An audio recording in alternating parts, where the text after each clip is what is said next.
സംസ്ഥാനത്ത് അതിശക്തമായ മഴ തുടരുകയാണ്. കനത്ത മഴയിലും കാറ്റിലും വ്യാപക നാശനഷ്ടമുണ്ടായി. കണ്ണൂർ കണ്ണവത്ത് വീടിന് മുകളിൽ മരം വീണ് ഗൃഹനാഥൻ മരിച്ചു. കാസർഗോഡ് ഓടിക്കൊണ്ടിരുന്ന ബസ്സിന് മുകളിൽ മരം വീണ് 5 പേർക്ക് പരുക്കേറ്റു. കോഴിക്കോട് കട്ടിപ്പാറയിൽ മല ഇടിച്ചിലുണ്ടായി. എറണാകുളം ജില്ലയിൽ എടവനക്കാട്, പഴയങ്ങാട് മേഖലകളിൽ വീടുകളിൽ വെള്ളം കയറി. ഒപ്പം നെടുമ്പാശ്ശേരി അന്താരാഷ്ട്ര വിമാനത്താവള പരിസരത്ത് വെള്ളക്കെട്ട് രൂപപ്പെട്ടിട്ടുണ്ട്. മോശം കാലാവസ്ഥയെ തുടർന്ന് ലക്ഷദ്വീപിൽ നിന്ന് നെടുമ്പാശ്ശേരിയിൽ എത്തിയ വിമാനം ബംഗളൂരുവിലേക്ക് വഴിതിരിച്ചു വിടുകയും ചെയ്തു.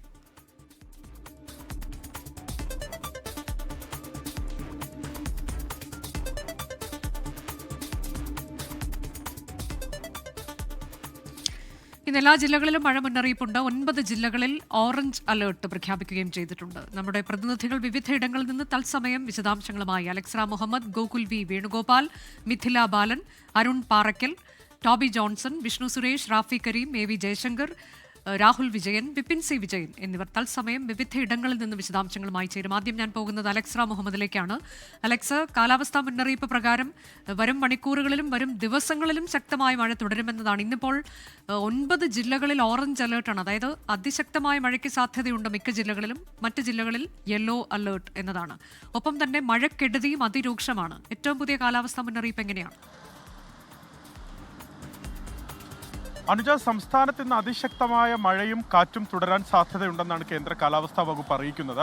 14 ജില്ലകളിലും മഴ മുന്നറിയിപ്പ് നൽകിയിട്ടുണ്ട്. അതിൽ തന്നെ 9 ജില്ലകളിൽ അതിശക്തമായ മഴയ്ക്ക് സാധ്യതയുണ്ടെന്നാണ് കേന്ദ്ര കാലാവസ്ഥാ വകുപ്പിന്റെ പ്രവചനം. പത്തനംതിട്ട, കോട്ടയം, എറണാകുളം, ഇടുക്കി, തൃശൂർ, പാലക്കാട്, മലപ്പുറം, കോഴിക്കോട്, വയനാട് ജില്ലകളിലാണ് ഇത്തരത്തിൽ അതിശക്തമായ മഴയ്ക്കുള്ള സാധ്യതയുള്ളത്. ആ ജില്ലകളിൽ ഓറഞ്ച് മുന്നറിയിപ്പാണ് നൽകിയിട്ടുള്ളത്. 11 മുതൽ 20 സെന്റിമീറ്റർ വരെ മഴ ഓറഞ്ച് അലർട്ട് പ്രഖ്യാപിക്കപ്പെട്ട ജില്ലകളിൽ ഉണ്ടാകുമെന്നുള്ളതാണ് പ്രവചനം. തിരുവനന്തപുരം, കൊല്ലം, ആലപ്പുഴ, കണ്ണൂർ, കാസർഗോഡ് ജില്ലകളിൽ യെല്ലോ അലർട്ടാണ്. ശക്തമായ മഴയ്ക്കുള്ള സാധ്യത ഈ 5 ജില്ലകളിൽ നിലനിൽക്കുന്നുണ്ടെന്നുള്ളതാണ് ഏറ്റവും പ്രധാനപ്പെട്ട കാര്യം. അനുജ, ശ്രദ്ധിക്കേണ്ട ഒന്ന്, ഈ മഴയ്ക്കൊപ്പം ശക്തമായ കാറ്റിന് കൂടി സാധ്യതയുണ്ട് എന്നുള്ളതാണ്. ചിലയിടങ്ങളിൽ അത് അതിശക്തമായ കാറ്റായി മാറാനും സാധ്യതയുണ്ട്. പ്രത്യേകിച്ച് വടക്കൻ കേരളത്തിലും അതുപോലെ മലയോര മേഖലയിലും കാറ്റ് തുടരാൻ സാധ്യതയുണ്ട്.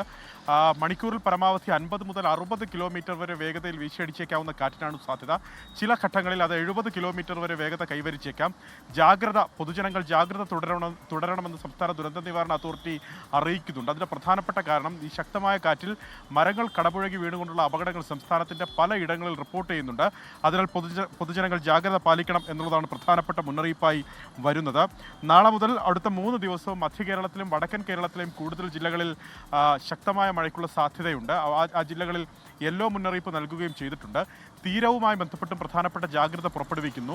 കേരള, കർണാടക, ലക്ഷദ്വീപ് തീരങ്ങളിൽ മത്സ്യബന്ധനം വിലക്കിയിട്ടുണ്ട്. കാരണം കടലിൽ ശക്തമായ കാറ്റിന് മണിക്കൂർ പരമാവധി 80 കിലോമീറ്റർ വരെയൊക്കെ വേഗതയിൽ കടലിൽ കാറ്റിന് സാധ്യതയുണ്ട്. കടൽ പ്രക്ഷുബ്ധമാകാൻ സാധ്യതയുണ്ട്.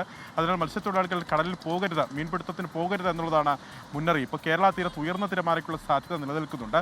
മത്സ്യത്തൊഴിലാളികളും തീരദേശവാസികളും ജാഗ്രത പാലിക്കേണ്ടതുണ്ട്.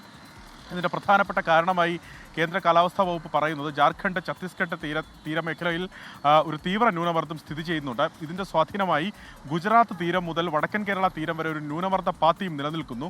ഇവയുടെ സ്വാധീനമാണ് സംസ്ഥാനത്ത് ഈ കാലവർഷം ഇങ്ങനെ സജീവമാകാൻ കാരണമെന്നാണ് കേന്ദ്ര കാലാവസ്ഥാ വകുപ്പ് അറിയിക്കുന്നത്.